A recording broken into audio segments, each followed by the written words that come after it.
On Trust, as featured in Belonging Again by O.G. Rose. Looking up, there is a sense in which we trust the sky is overhead, but this trust seems different from when our brother says, "I'll see you tomorrow at 2, downtown." We indeed must trust we will see him, for it isn't yet a fact that he will be there at that time. If we do not trust our brother to be true to his word until it becomes certain that he is true to it, we do not really trust him. Rather, we set ourselves up to acknowledge facts. He is here at 2, or he is not here. Considering this, trust isn't so much earned as it is assessed. And furthermore, it generally can only be assessed accurately in circumstances of clear verbal exchange. Trust can be confirmed and given, but not earned, for relationships themselves can only be confirmed and given. At the same time, there is a kind of trust as living, which seems relevant, as well as trust as extended given. So how might these two trusts interact and interrelate? A good question, one that will lead into critical sociological considerations. Section 1. In a sense, for us to pick up a cup of coffee is to trust it will not spill all over us. To walk down the street is to trust the ground beneath us will not cave. To speak with others is to trust they will understand what we're saying. To exist and function in the world is to trust. Yet this kind of trust isn't so much trust as it is fact acknowledgement. Furthermore, this supposed trust cannot be earned, only assessed, since facts like this are integrated into the very fabric of reality. A fact is not really trusted, but exists. We do not trust that 2 plus 2 equals 4 because we know 2 plus 2 equals 4. If 2 plus 2 didn't equal 4 and rather 2 plus 2 equaled 5, we would know 2 plus 2 equals 5. Trust is a non-variable. As with the world around us, we do not trust facts but acknowledge or assess them, which is easy to confuse with trusting retrospectively. Yet, when trust means nothing more than accepting facts, trust loses its thrust. Surely the terms mean something more, yes? Much of what we believe are matters of trust are more accurately described as matters of fact. To say we trust a coffee cup will not spill on us is somewhat true and yet inconsequential. We don't actively trust a cup unless we think about it, such as when a paper like this stimulates us to so think. To actively trust a cup is unnatural, so it's even strange to say we trust a cup we drink out of. Normally, we just drink, minding our own business, and then the cup breaks. We're caught off guard, unsettled, and now we feel like something was broken, something like trust. But this feeling is a trick. We never really trusted the cup in the first place. We just used it. All feelings of disapproval or anger are retrospective and unfounded, for trust that isn't given cannot be broken. We may feel like we trusted the cup once it breaks, but we did not. Rather, it was once a fact that the cup worked, and now it is a fact that it broke. Nothing more. Because the cup broke, we might be agitated and taken off guard, but the feeling that the cup tricked us is erroneous. Since we don't expect the cup to break, it is our expectation that was thwarted, not our trust. Unfortunately, words do not stop us from misapplying them, meaning we must be ever diligent. Yet it wasn't the cup that gave us this expectation, but rather we who self-imposed it on ourselves via habits to our notions of how things should work. We had reason to do this, seeing that cups are made to stay together when used, yes, but the mistake is to retrospectively interpret this as a relationship of trust versus a product of living. The cup made no promises and simply was. For us to get mad at the cup is unfitting. Trust was never granted to the cup. We lived and accepted facts as they manifested. Keep in mind that we don't usually accept facts actively. They simply are, and we absorb what is. It is only when the cup breaks that we can retrospectively add intentionality and expectation, and then we come to believe that we held that orientation all along. We self-delude ourselves, as expounded upon in Self-Delusion, the Tortness of Evidence, and the Paradox of Judgment. Perhaps we could say the act of picking up the cup was the act of trusting it, but then trusting means living. Heidegger pointed out that we do not notice a doorknob until we reach out to turn it and find it broken. Similarly, we do not notice living until something goes amiss, and then we glance back at our living as trust. We deem our trust broken, when in fact no trust was ever given to be disappointed. Again, we simply lived. Trust, if distinct from living, necessitates the active granting of our expectation. When a person inactively believes a cup will not break when used, the person doesn't trust the cup. The person, quote-unquote, lives, with the lives in double apostrophes. Section 2. We do not need to trust that a bucket outside is full of rainwater if such is the case. And if tomorrow the bucket is no longer full, this doesn't mean the previous fact abused our trust. It is simply the case that today there is no rainwater in the bucket. Facts transitioned into facts. Naturally, expectations are only actively granted toward what entails regular uncertainty. Since cups don't usually break, cups usually bring with them the confidence that they won't spill all over us. However, people entail regular uncertainty, so toward people the word trust can be more readily applied. When we think our trust is broken, when others break inactive trust versus active trust, that individual sets others up to hurt him or her and to perhaps unfittingly feel wronged. Humans cannot fully know others like humans can fully know if a bucket is empty or not. A person can be assessed, but a person will still always have a hidden bucket per se, which makes full assessment much more difficult, if not impossible. Is the bucket full or empty? No one can directly say, which is why it is best not to assess regularly, as to avoid judgment. It is better to interact with others in a way that fills his or her bucket, regardless of the circumstance, which makes assessment unnecessary even when it doesn't slip into judgment. However, if a person makes some degree of the bucket visible, an assessment can of course be made. That said, assessment, if it must be done, needs to be done carefully, and better yet, silently and privately, because without discernment and wisdom, assessment can quickly become judgment or be received as judgment. This could be caused by the way in which something is said or in how, once spoken, the receiver of the assessment can read into it. This reveals how to trust also means to hear what another says and to not immediately assume the comment is judgmental. However, this is very hard to do, as sometimes people do mean something beyond a simple observation when they speak in such a way, and often unknowingly imply a judgment in an assessment. You're wearing a strange dress, for example, could be an assessment, but also a judgment of the outfit and the person's decision to wear it. An assessment received as a judgment could then cause the receiver to not trust the framework the receiver used to interpret assessments, for by virtue of the fact that she chose to wear the dress, he must have assessed it as worth wearing. In the exchange, the person making the verbal assessment may not be trusting the choice of the dress wearer. Simultaneously, the receiver of the assessment may not trust that the other person is simply making an observation. Either way, such an exchange can lead the person receiving the assessment or judgment to lack trust in his or herself. Please note here that a society lacking shared intelligibility, thanks to sociological givens, is more likely to fall into these kinds of ambiguous situations, as discussed throughout Belonging, again by O.G. Rose. I am shorter than all the other kids at school could be a self-assessment, and the boy thinking this might not be bothered at all. However, if someone voices the same assessment to a short student with a framework that translates being short as something bad, the assessment can become a judgment. Again, this voicing may cause confusion, as the short student may no longer trust his own framework, which previously begat interpretations and self-assessments of being the shortest in school as acceptable. With repetitive occurrences like this, the student may become less confident, more unstable, and eventually feel self-deluded, as the student comes to mistrust his hermeneutical framework and start to believe that nothing is what it seems. Judgmental-sounding talk can thus cause self-trust issues, not to mention issues of trust between the student, who happens to be short, and classmates. The student may then isolate himself, thinking he cannot trust his classmates to ever say anything positive. In this example, the short student ultimately can do nothing about the fact that he is short.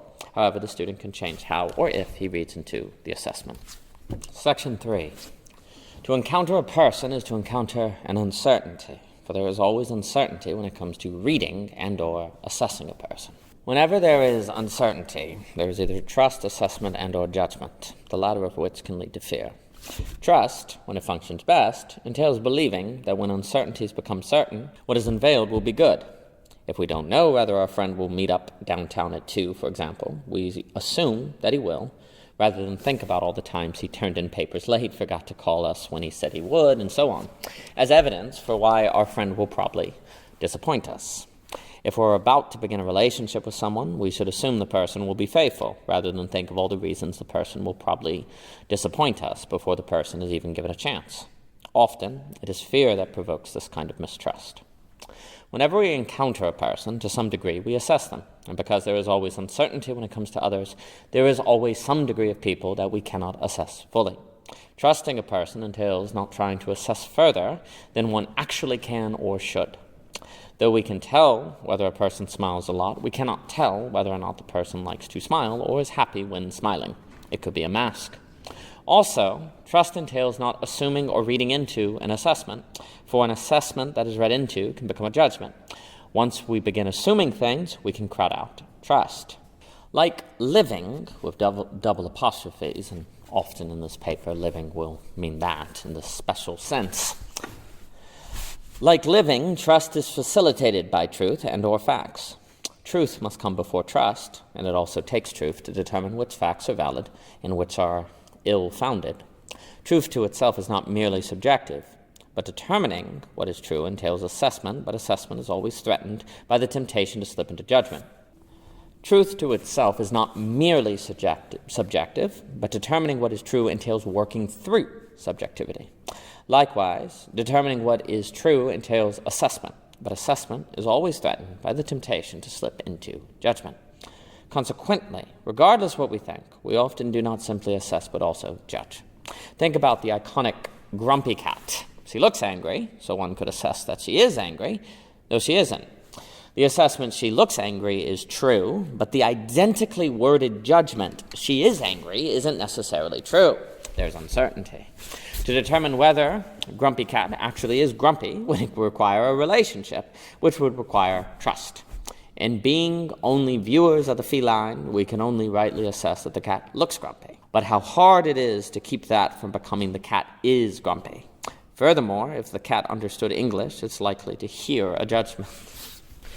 Consider Mary in the Gospel. An angel told her that she would conceive a very special child and was told not to fear. She received truth before she trusted. Had she not received this information, she would not have known in what to trust. Language allows for this type of interaction, but language also births confusion. Not because language itself necessarily confuses, but because it is read into and or judged. This judgment can be unemotional or emotional, but if received emotionally, it is likely to cause a person to be even more fearful when encountering or expressing language. Fear is almost always emotional and binding. For this reason, it is an opposite of trust, reducing freedom. Trust requires truth, as discussed before, and truth sets one free, usually after hardship. Therefore, if there is fear, there is likely to be some form of mistrust occurring in one's life. Furthermore, we cannot relate to truth with certainty, only confidence, and hence trust. So if trust is threatened, our relationship to truth is similarly in turmoil. Trust and a sense of truth exist in a feedback loop. If truth feels out of reach or unreliable, everyone will be forced to rely on finding the only truth they can, and that will likely be their own individual reality tunnel, quote-unquote. Into these, everyone might withdraw, looking for a sense of something they can rely on, and thus atomization will worsen. There will be less chance of the banality of evil, yes, but is this worth the cost? People will feel they can only trust themselves, and that means the only truth they will trust is their own. Section 4. When it comes to everyday interactions, we employ trust in believing language communicates. We trust that the sound dog means the word dog, and that others understand. This trust is necessary because, based solely on assessment, the sound dog doesn't equal the word dog, nor do either equal an actual dog. Therefore, we operate trusting that this uncertainty of words is overcome when we speak. This is both regarding believing that words mean what we think they mean, and that they will be understood as we intend them to be understood. Naturally, no one speaks believing the words will come out wrong or be misheard, and so to a person's self, the trust put in words is indefinable from living. Yet it is when speaking with others that trust can become distinct. Language always creates room for certainty or uncertainty, for trust or a lack of trust. Trust always creates room for uncertainty, for trust or a lack of trust. Unto a person's self, this isn't an issue, as his or her language is one with the person's reading of reality. People do not constantly trust themselves. People live. Consider how if there was no verbal language, we wouldn't be able to experience, for example, a cup, other than when presented with or thinking about a cup. Furthermore, language makes it possible for someone to make us think about a cup independent of our will. In such an act, trust and living can be defined separately. For if a friend suggests that we drank a cup of tea because it's good versus because we'll like it, we must trust our friend means it. If our friend hadn't said anything, we could have had a cup of tea simply because we saw a teacup, felt thirsty, or due to some other reading without any prerequisite or involvement of trust. But words change things. When we experience our will to think about a cup, there is nothing for us to trust, only facts to read or our own choosing. We always engage with or think about entities as if trusting, but when someone else speaks, living and trust can be readily defined apart. If I think this cup will break when I pick it up, I seem to be trusting it would be better to not pick it up. And that of reality in which I do not pick up the cup is better than one in which I do. In truth, I am trusting in what I believe are facts. So no actual trust is involved. Rather, I am simply reading things the way I think things are. I think it is a fact that if I pick up the cup, it will break, so I use another. I do not naturally think this cup will break my trust, for the cup simply is itself. It is only natural to think in terms of trust when dealing with people who entail regular uncertainty, and it is only right to think in terms of trust when someone says he or she will or will not do something.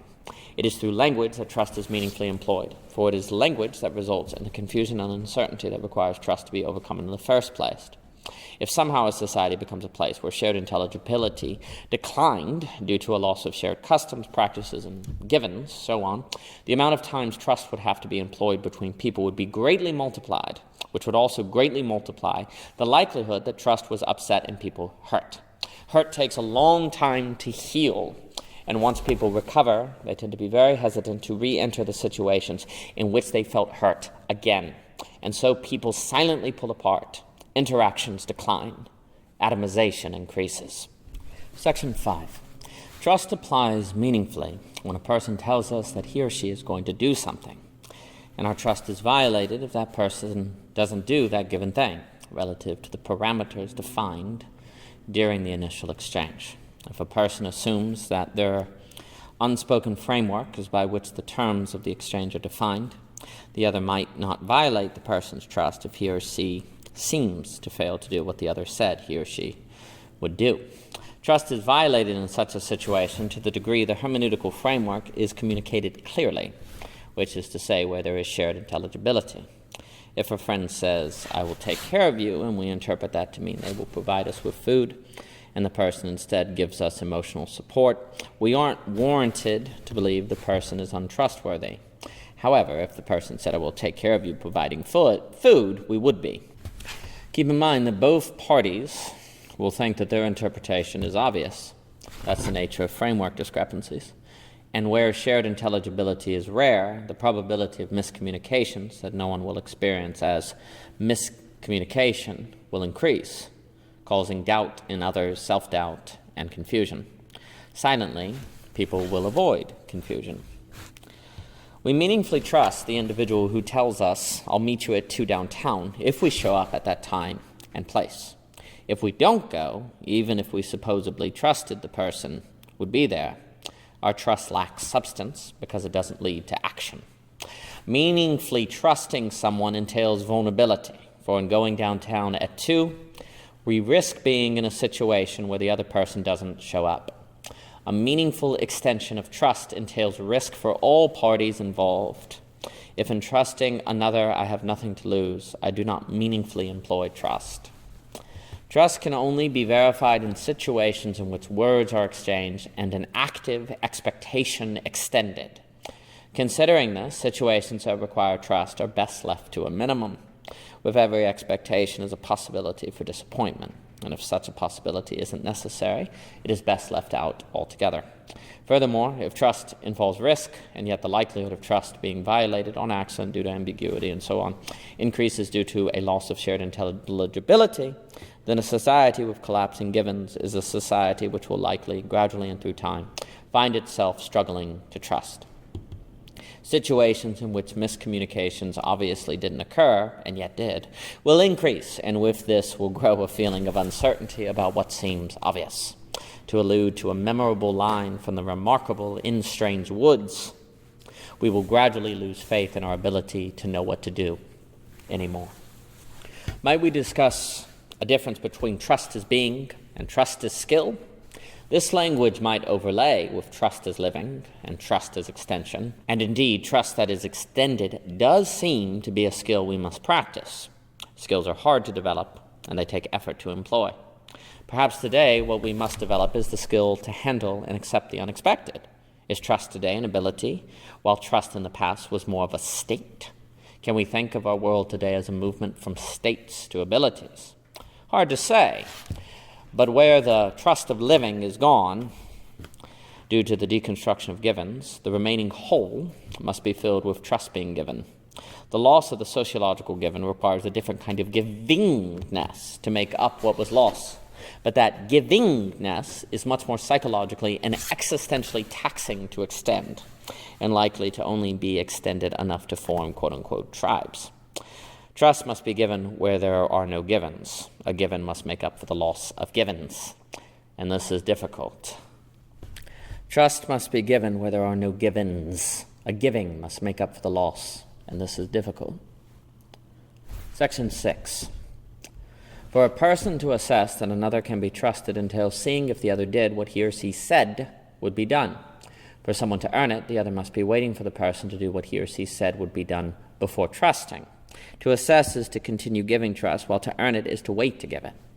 Though these concepts are similar, they are distinct. The one who assesses gives trust to start and acts as if the trust will be honored, while the one who wants trust earned waits to give trust, and then only gives it until the trusted person fails to earn trust, as the giver so desires. And in a situation in which trust is withheld, especially when it's confused with living, trust is incredibly difficult, if not impossible, to gain. This is because the one granting the trust decides when it has been earned, whether it be after the first or 20th time the person did what he or she committed to doing. Since this individual already doesn't trust the other, it is unlikely that person will easily, if ever, come to believe that their trust has been earned. Though the other might have done what he or she said would be done in the past, the person will be hesitant to believe that the other will always do so, coming from a place of unbelief. Problematically, trust is nearly impossible to gain from a place of unbelief, because the one withholding the trust has no necessary reason to trust that just because the individual did a few things right means the person is reliable. And from a place of unbelief, those few right things could easily be overlooked. Someone who asks for proof is probably evidence-driven, and by the nature of trust will find no evidence that a person is trustworthy, only perhaps evidence that a person was trustworthy. We can see that a person fulfilled or has fulfilled promises, but never that a person will fulfill promises. There's always a lack of evidence that will seem to warrant skepticism, and any hurt that results from the skepticism will seem necessary. Worsening the problem, trust can become a euphemism for a wish that someone do what we want or think is best. This means we could say, "I trusted you," when really we just held an unspoken expectation, versus an active expectation, as expanded upon earlier. In such instances, a person is treated like an unchanging fact rather than a quote-unquote becoming, for the person is assumed to do what is expected of him or her, like a cup that is expected not to break upon being used. Therefore, to treat people like mere unchanging facts could be to alienate them from their humanity. We should trust people to make the most of themselves, for example, not to do what we think will make the most of them. Again, to treat people as if they must do what we think they should is to treat them like a cup that we expect won't break when we drink from it. To extend trust that is confused with living, as already expanded upon, is to treat people like inanimate objects. Not every expectation is justified. "You shouldn't murder" is not justified like the statement, "You shouldn't be an astronaut." The later entails a subjective standard of value, while the former entails violating the rights of others. If I say I don't want you to become an astronaut, though the person being spoken to knows he or she could earn the speaker's trust or approval by not becoming an astronaut, earning it in this way is likely not best. Gaining the trust of another person isn't a good in of itself, say when it entails getting a murderer to trust us to help him carry out crimes. It is only a virtue when directed toward a good end, the nature of which is relative to the people involved and the general rights of others. Considering this, if people earn the trust of others rather than receive it, they likely must accept the other's expectations of how people are to function, to be successful, right, and so on. This will likely result in alienation because someone's expectation of what can make another happy, for example, might not match what actually makes that other person happy. People are regular uncertainties, and only people, unlike animals, can speak, or at least as far as we know. In being both uncertain if verbal trust of some kind is needed, and we can rightly trust in regard to those who say they will or will not do something, as defined by the mutually understood and accepted premises, a hermeneutical framework which shouldn't be assumed. In other circumstances, if trust is said or considered to be involved, trust might be confused with living, in the double apostrophes. In a circumstance that involves real trust, our trust is meaningful to the degree that it demands something of us and entails action. In such a circumstance, a person might resist the temptation to make sure the person is going to do the thing he or she said would be done, because doing so lessens the caliber of the extended trust and makes the individual less able to show that he or she can be trusted. Section 7. This paper isn't advocating carelessness. There's a difference between accepting the reality that no one is perfect and not granting trust. If someone who has stolen millions of dollars asks if he could borrow our car, it wouldn't be so much an issue of trust, but rather wisdom to answer no. That said, even a criminal should be trusted sometimes, otherwise a criminal can never change. But this doesn't mean we should be foolish. Considering the distinction made in this paper, recognize that to extend trust to a criminal is different from living around one.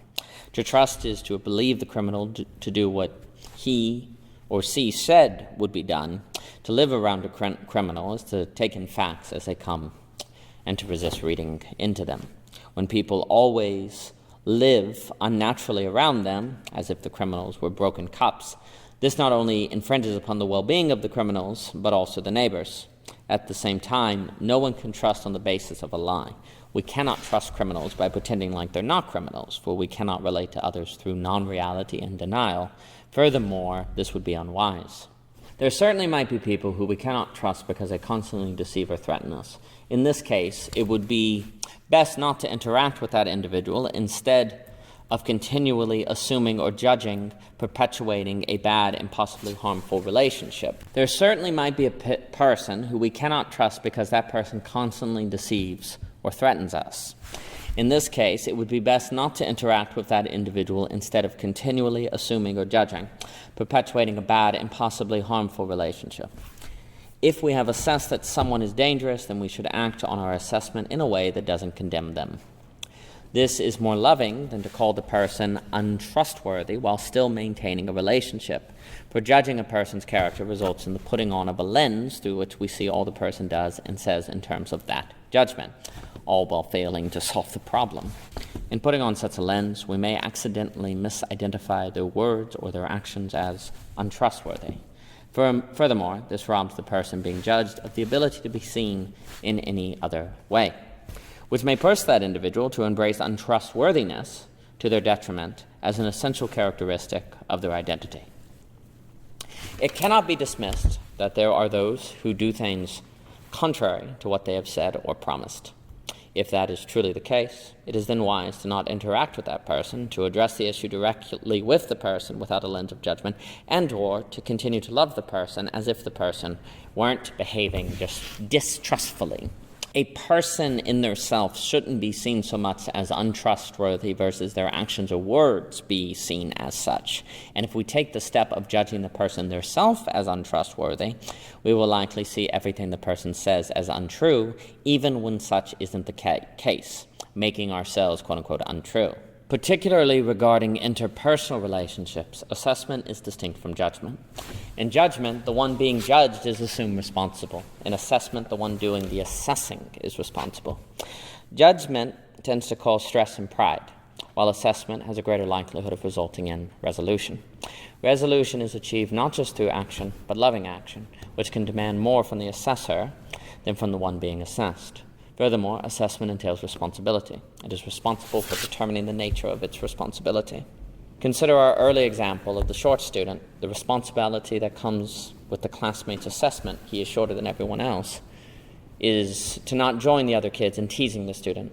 Also, if we encounter someone, say a friend, who has done something untrustworthy, we have the responsibility of addressing this issue directly, or, say in the case of a stranger, removing ourselves from the situation. Section 8. If someone pursues a different college major than us, there is a need to trust their decision, especially if it isn't what we would have done. Where there is a difference, the question of trust can arise, and if we don't know that trust must either be something given or not versus something earned, there is likely to be social breakdown. Worse yet, the very experience itself of difference can cause anxiety that seems to provide reason to think we shouldn't trust. And if we decide this emotional judgment is correct, as is perhaps likely the majority will do when sociological givens collapse, then the different person whom this judgment is directed toward will be trapped in something from which only we can release them, through the very trust we denied them. To believe people are untrustworthy can be to place them in an inescapable position. There is nothing a person can say or do to necessarily make us change our minds, as we have discredited their genuineness and authenticity. Since no one is perfect, and a given perceiver will decide what evidence confirms or denies the perceiver's concerns, it will only be a matter of time before a person sees evidence that justifies worry and doubt. With this evidence, the perceiver would easily conclude that it is rational to keep worrying, which will make the person who is worried about feels less trusted. This is very damaging to relationships, because out of love and concern, the so-thought delusional person could be questioned and not taken seriously. Anything the person says to their defense will easily be perceived as further lying. Judging causes problems not only for others but also for the judger. In judgment, a person pulls out the rug from under a person's feet, per se, forgetting that he or she stands on the same rug. As we cause problems for others, we can cause problems for ourselves, but we can come to occupy a self-confirming world, AA, that we lock ourselves inside of with the other person. Furthermore, we can act as if trust can indeed be earned, supporting a standard with our actions which can later be used on us, trapping us. When we judge a person as untrustworthy in their being versus assess an untrustworthy act, we cannot actually see the person we have judged, having ruined our capacity to receive new information as the person changes through time. We see a two-dimensional facade of our own making. Ironically, we cannot readily assess unless we can see everything, as in what lies behind the facade, yet it is the very act of judging which creates the mask. We can, however, discern things with wisdom, but wisdom takes time to develop and efforts to even define. To trust combats the problems judgment creates, while also giving room to discern rightly, versus tripping into a conclusion. Section 9. Requests that trust be earned are often founded upon judgment of a person's character. Toward those a person doesn't judge, a person naturally trusts as living, while to others trust is denied until it is earned, which is never necessarily the case. The act of wanting someone's trust to be earned can be the very act that renders trust impossible to earn. If we only trust people when they are trustworthy, we will likely never give anyone the opportunity to be trustworthy. We can only grant others a window of opportunity by first granting trust, which defeats the whole idea of earning it. Then the next step is remembering that that trustworthiness is definable in verbal exchange, and that untrustworthiness must never be judged upon the very essence of a person. Once a person is judged as untrustworthy, a framework has been erected around that individual which will readily confirm the validity of this judgment to the judger, even when it lacks substance. If, however, we are willing to take a risk, living and trusting won't be so hard to do. We'll just find ourselves doing both. Without trust, we cannot live with others, and if we follow Aristotle's definition, without a society, we cannot be human. As pointed out by Martha Nussbaum, Hecuba shows what happens when a person decides that everything that I see is untrustworthy. The person undergoes a metamorphosis from the human to something less than human. The loss of trust is as consequential as the death of God, if not the completion of that death. Without trust, to use the language of Nietzsche's madman, the earth is unchained from the sun, and rather we plunge continually backward, sideward, forward, in all directions. We cannot say that we feel the breath of empty space. And the loss of sociological givens is likely the loss of trust. Are we all Hecuba now? The death of trust doesn't necessitate the rise of Nietzschean supermen. Things might simply fall apart. Trust is, in a sense, the very ground of being upon which we stand, and without it nothing sustains our human being, our living. The line vanishes between love and manipulation, skepticism and cynicism, honesty and deceit. Everything becomes one, stuck together, and unbearably confusing. If we don't learn how to trust or to understand what it means to trust, though perhaps our world won't completely fall apart, it will collapse in sections, and we won't understand why or how. Things will blur, and we will lack the capacity to separate them into conceivability. Funny enough, as discussed in The Board by O.G. Rose, the presence of a relationship suggests the presence of difference, even though relationship suggests unity.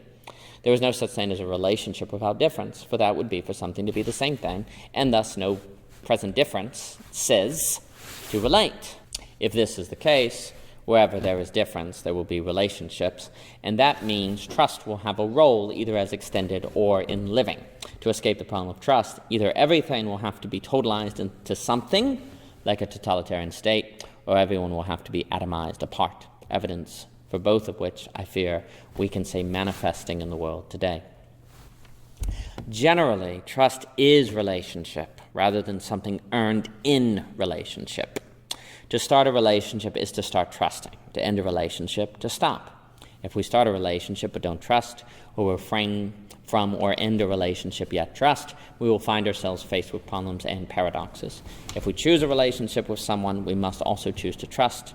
And if we trust, and if we just are in a relationship with others, we are just in a situation of trust. To think otherwise is to beg for the relationship to end or become pathological. But if rather we learn to trust wisely, we might avoid the fate of Hecuba and remain human. We might live. For more by O.G. Rose, please visit O.G. Rose. For the complete playlist of Belonging Again, please see YouTube, and you can find the sections on Medium in the list. And thank you so much for your time.